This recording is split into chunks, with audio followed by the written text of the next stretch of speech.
अपनी बात कह दी है और ऐलान कर दिया है कि 27 तारीख को यानी कि 27 मार्च को पूरे हिमाचल प्रदेश से सरकार के खिलाफ जो भी मुद्दे हैं, जिन मुद्दों का जिक्र किया है, उन मुद्दों पर अपनी बात रखते हुए भारतीय जनता पार्टी के प्रदेश नेतृत्व ने तय किया कि एक प्रभावी प्रदर्शन यहाँ करेंगे। मित्रों, इस बात को आप लोगों ने देखा होगा कि किसी भी सरकार के लिए 2 वर्ष का कार्यकाल किसी काम को शुरू करने के लिए पर्याप्त होता है। अब 2 साल बीतने के बाद तीसरा बजट सत्र चला हुआ है और अभी तक सरकार जो भी चल रही है वो झूठे वादे, झूठी बातें करते हुए चल रही है। और इसी बात को लेकर के जो माननीय अध्यक्ष डॉक्टर राजीव बिंदल जी ने आपके सामने बात कही कि महामहिम राज्यपाल जी का अभिभाषण अभी जिस पर चर्चा चल रही है, उसमें भी बहुत सारी ऐसी बातें हैं जो हुई नहीं है, लेकिन उसके बावजूद उनने घोषणा कर दिया कि ये भी हमने कर दिया है, ये भी हमने कर दिया है, ये भी हमने कर दिया है। और जो प्रदेश में जो हम हालात देख रहे हैं, सबसे बड़ी बात है कि जो कानून व्यवस्था है हिमाचल प्रदेश में, रोजाना घटनाएं मर्डर की, आत्महत्या की, और दूसरा जो नशे का प्रचलन जिस कदर हिमाचल प्रदेश में बढ़ा है, ये सारे विषय बहुत गंभीर है और चिंता के विषय है। और सबसे बड़ी बात यह है कि जो जितने भी इन सारी चीजों से जुड़े हुए विषय हैं, जब उन पर हम चर्चा करते हैं तो सरकार की गंभीरता हमको विधानसभा के अंदर दिखती नहीं है। खनन माफिया, जंगल माफिया, और जिस तरह से कहा स्क्रैप माफिया, इस तरह के माफिया, ट्रांसफर माफिया, और अब तो लोगों ने सीधे सीधे पत्र लिख करके अपने एड्रेस के सहित जानकारियां सरकार तक पहुंचाने के लिए प्रयत्न किए, लेकिन उसके बावजूद भी सरकार को कोई जो है वो उस बात को लेकर कोई चिंता नहीं है। ऐसे महत्वपूर्ण विषयों पर जब हम विधानसभा के अंदर बात कह रहे हैं, सरकार हल्के में ले रही है।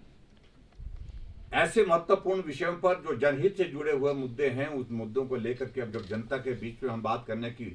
कोशिश कर रहे हैं, तो भी सरकार उस बात को लेकर के गंभीरता से नहीं लेती। और ऐसी सूरत में एक लोकतांत्रिक व्यवस्था के अनुरूप भारतीय जनता पार्टी के प्रदेश नेतृत्व ने तय किया कि हम एक प्रभावी प्रदर्शन हिमाचल प्रदेश की विधानसभा के सत्र के दौरान शिमला में करेंगे, और उसके लिए तारीख 27 मार्च की तय की है। और शिमला में इस प्रदर्शन में पूरे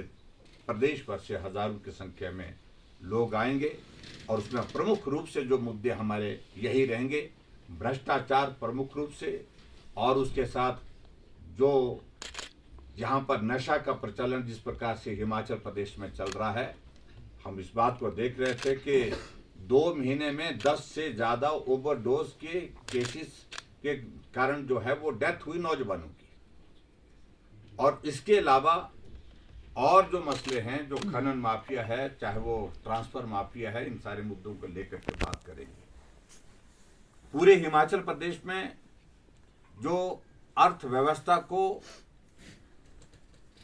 तहस नहस कर दिया वर्तमान सरकार ने, आज कर्मचारियों को सैलरी समय पर नहीं मिल रही है, पेंशनर्स को पेंशन नहीं मिल पा रही है, यहां तक कि सामाजिक सुरक्षा पेंशन भी आज कई महीनों से मिल नहीं पा रही है। जब हमने विधानसभा के अंदर मामला उठाया तो आज कहा गया है कि अब डाल दी गई है। अभी मालूम करना पड़ेगा डाली कहीं नहीं डाली है, 6 महीने से तो नहीं डाली।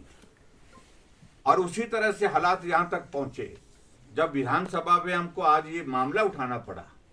को विधायक क्षेत्र विकास निधि अब क्षेत्र के विकास के लिए, उस क्षेत्र के विकास के लिए जहां से वो विधायक चुन करके आता है उनको दी जाती है।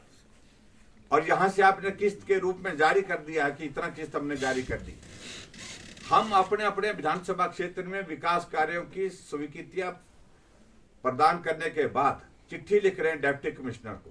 डिप्टी कमिश्नर आगे चिट्ठियां भेज रहे हैं कि स्वीकृत कर दिया जाता है, लेकिन प्रधान कहता है उस चिट्ठी को लेकर के मैं इस चिट्ठी का करूंगा क्या, क्योंकि पैसा तो आया नहीं।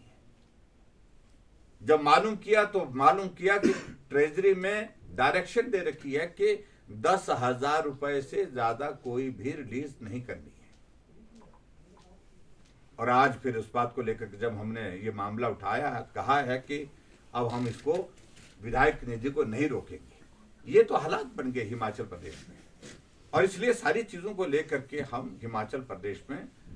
तय किए हैं पार्टी की ओर से कि हम प्रदर्शन करेंगे। अपनी बात विधानसभा के अंदर भी हम प्रभावी ढंग से कह रहे हैं, और एक जिम्मेवार विपक्ष होने के नाते हमने जितने भी मुद्दे हैं उन मुद्दों पर हमारे सभी माननीय विधायकों ने विधानसभा के अंदर अपनी आवाज बुलंद की है, प्रभावी ढंग से की है। और अब मौका आ गया है कि विधानसभा के अंदर बात करने के बाद विधानसभा के बाहर भी बात करनी चाहिए। इसलिए ये प्रदर्शन 27 मार्च को आयोजित किया जा रहा है। Thank you.